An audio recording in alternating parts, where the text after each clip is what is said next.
नमस्कार, Haryana national 24 breaking news में आपका स्वागत है। आज दिन सोमवार तारीख 7 अप्रैल 2025, शक संवत 1946, विक्रम संवत 2081। आज चैत्र माह के शुक्ल पक्ष की दशमी तिथि है। दशमी तिथि पर धृति योग रहेगा, वहीं चंद्रमा आज कर्क राशि में रहेंगे। आपको बता दें, आज सोमवार के दिन अभिजीत मुहूर्त सुबह 11:58 से दोपहर 12:49 तक रहेगा। आज का दिन बेहद ही शुभ है। आज रवि योग और सर्वार्थ सिद्धि योग बन रहा है। हरियाणा सरकार के प्रतीक चिन्ह अर्थात लोगो को यूज करने पर उठने लगे सवाल। गौरतलब है कि हरियाणा के सत्ता पक्ष और विपक्ष के विधायकों द्वारा अपने लेटर पैड पर प्रदेश सरकार के प्रतीक चिन्ह का इस्तेमाल करने पर सवाल उठने लगे हैं। हरियाणा विधानसभा के कुल 90 विधायकों में से मुख्यमंत्री और उनके मंत्रिमंडल के 13 मंत्रियों को ही आधिकारिक तौर पर हरियाणा सरकार कहा जा सकता है। बता दें कि विधानसभा स्पीकर, डिप्टी स्पीकर, भाजपा के बाकी बचे 34 विधायक और भाजपा सरकार को समर्थन देने वाले 3 निर्दलीय विधायकों समेत सभी 74 विधायक सरकार की श्रेणी में नहीं आते हैं। राज्यपाल ने जिन्हें मुख्यमंत्री व मंत्री पद की शपथ दिलाई है वही सरकार है। शेष सभी विधायक प्रदेश विधानसभा के सदस्य हैं एवं उनके द्वारा अपने लेटर पैड एवं अन्य लेखन सामग्री पर हरियाणा सरकार का प्रतीक चिन्ह का प्रयोग करना उपयुक्त नहीं है। विधायक चाहे तो सरकारी कामकाज के लिए लिखे जाने वाले पत्रों पर हरियाणा विधानसभा के प्रतीक चिन्ह का प्रयोग कर सकते हैं, मगर विपक्षी विधायकों द्वारा भी अपने लेटर पैड पर सरकार के प्रतीक चिन्ह का इस्तेमाल करने से विवाद की स्थिति पैदा हो गई है। इस विषय में सबसे ज्यादा किरकिरी कांग्रेस विधायकों की हो रही है, जो अपने लेटर पैड पर सरकार के प्रतीक चिन्ह का प्रयोग कर रहे हैं। हरियाणा में कच्चे कर्मचारियों की छटनी करने पर सुरजेवाला ने उठाए सवाल, कहा ये तुगलकी फरमान। गौरतलब है कि हरियाणा में कौशल रोजगार निगम के तहत कार्यरत कच्चे कर्मचारियों को निकालने पर राजनीति गर्मा गई है। कांग्रेस के राष्ट्रीय महासचिव और सांसद रणदीप सिंह सुरजेवाला ने दावा किया है कि कौशल रोजगार निगम में तैनात 1,20,000 युवाओं में से 1,10,000 युवा 2020-21 में लगे हैं। उन्होंने कहा कि सरकारी सेवा में इन कर्मचारियों के 5 साल पूरे नहीं हुए हैं, जिससे इन्हें सरकार कभी भी निकाल सकती है। ऐसे में इन कर्मचारियों को सेवानिवृत्ति आयु तक नौकरी से नहीं हटाने की नीति का लाभ नहीं मिल पाएगा। सुरजेवाला ने मीडिया से बात करते हुए कहा कि हरियाणा में शिक्षा, सिंचाई, वन और पंचायती राज सहित विभिन्न विभागों से अभी तक 1200 कच्चे कर्मचारियों को निकाला जा चुका है। इस प्रकार कच्चे कर्मचारियों की नौकरी छीनना ठीक नहीं है। हम सरकार को इस बारे में आगाह करते हैं। हरियाणा शहरी विकास प्राधिकरण ने हवा में बेचे 12 प्लाट, खुलासे में निकली किसानों की जमीन। बता दें कि हरियाणा शहरी विकास प्राधिकरण की एक गलती का खामियाजा 12 लोगों को भुगतना पड़ रहा है। हैरानी की बात यह है कि एचएसवीपी ने ग्रेटर फरीदाबाद के सेक्टर 77 में जमीन का अधिग्रहण किए बिना ही उस पर प्लांटिंग कर दी। लोगों ने ई नीलामी के जरिए प्लॉट खरीदे। मौके पर जाकर देखा तो वहां निर्माण मिले। पता चला कि यह जमीन किसान की है।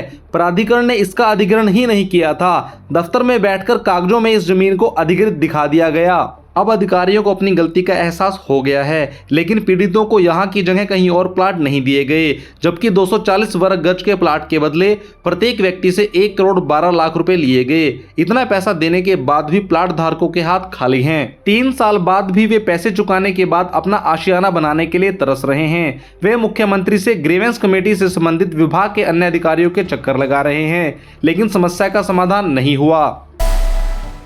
किसान नेता डल्लेवाल का अनशन 131 दिन बाद खत्म। बोले, आप सरकार को केजरीवाल के जेल जाने का डर था, इसलिए शंभू खनौरी बॉर्डर से हटाया। गौरतलब है कि संयुक्त किसान मोर्चा के नेता जगजीत सिंह डल्लेवाल ने 131 दिन बाद आमरण अनशन खत्म कर दिया है। रविवार को फतेहगढ़ साहिब की सरहिंद अनाज मंडी में किसान महापंचायत में उन्होंने इसका ऐलान किया। एक दिन पहले केंद्रीय कृषि मंत्री शिवराज सिंह चौहान ने डल्लेवाल से अनशन खत्म करने की अपील करते हुए कहा था कि 4 मई को किसानों से चंडीगढ़ में मीटिंग करेंगे। महापंचायत में डल्लेवाल ने कहा, अरविंद केजरीवाल को बचाने के लिए आप सरकार ने आंदोलन खत्म कराया, किसानों की मांग पर आमरण अनशन खत्म किया है। काफी समय से किसान मुझसे अनशन तोड़ने की अपील कर रहे थे। बता दें कि डल्लेवाल ने एमएसपी समेत अन्य मांगों को लेकर 26 नवंबर 2024 को अनशन शुरू किया था। 19 मार्च को पंजाब पुलिस ने जगजीत सिंह डल्लेवाल, सरवण सिंह पंथेर समेत अन्य किसान नेताओं को हिरासत में लेकर खनौरी और शंभू बॉर्डर खाली करा लिए थे। पुलिस ने डल्लेवाल को पटियाला के प्राइवेट अस्पताल में भर्ती कराया था। 3 अप्रैल को उन्हें अस्पताल से छुट्टी मिल गई थी।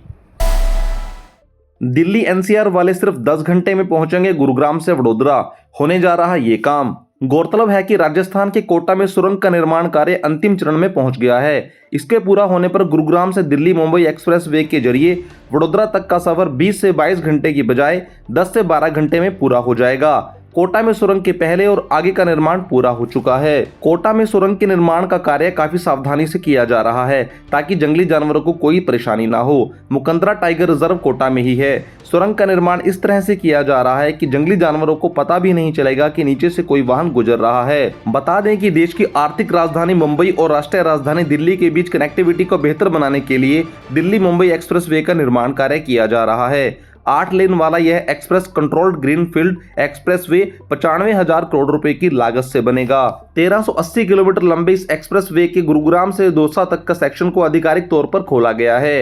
एक्सप्रेस वे गुरुग्राम के सोहना के पास गांव अलीपुर से शुरू होता है। दौसा से सुरंग से पहले कोटा और सुरंग से आगे वडोदरा तक का सेक्शन पूरा हो चुका है।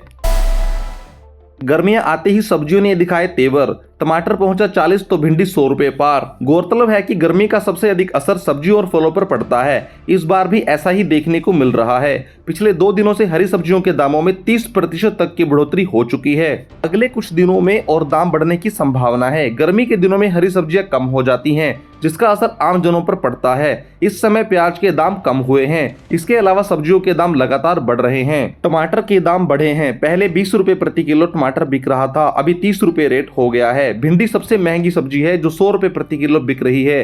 पिछले एक सप्ताह में 20 रुपए अधिक दाम बढ़े हैं। मंडी के व्यापारियों की माने तो बाहर से सब्जियां और फल आने के कारण दाम अधिक हुए हैं। ऐसे में ट्रांसपोर्ट के दाम अधिक लग जाते हैं, जिससे सब्जियों के दाम बढ़ गए हैं। पूर्व केंद्रीय मंत्री वीरेंद्र सिंह बोले, मुझे पता था बीजेपी आसानी से नहीं हारेगी, जीत हुड्डा के हाथ में थी। उन्हें कहा भी था चहेते नहीं हैवीवेट कैंडिडेट को टिकट देना। बता दें कि हरियाणा के पूर्व केंद्रीय मंत्री वीरेंद्र सिंह ने एक बार फिर पूर्व मुख्यमंत्री भूपेंद्र सिंह हुड्डा को विधानसभा चुनाव में हार का जिम्मेदार ठहराया है। एक न्यूज चैनल से बात करते हुए वीरेंद्र सिंह ने कहा, जब मैं भाजपा में था तो मुझे पता था बीजेपी आसानी से नहीं जाएगी। वीरेंद्र ने आगे कहा, भूपेंद्र हुड्डा मेरे रिश्तेदार हैं। मैं जब भी उनसे मिलता था तो कहता था कि हरियाणा में कांग्रेस को हराना और जिताना एक ही आदमी के हाथ में है और वो तुम हो। उन्होंने कहा, कैंडिडेट सही ना चुनना और जातीय गणित को ना समझ पाना विधानसभा चुनाव में कांग्रेस की हार का कारण बना।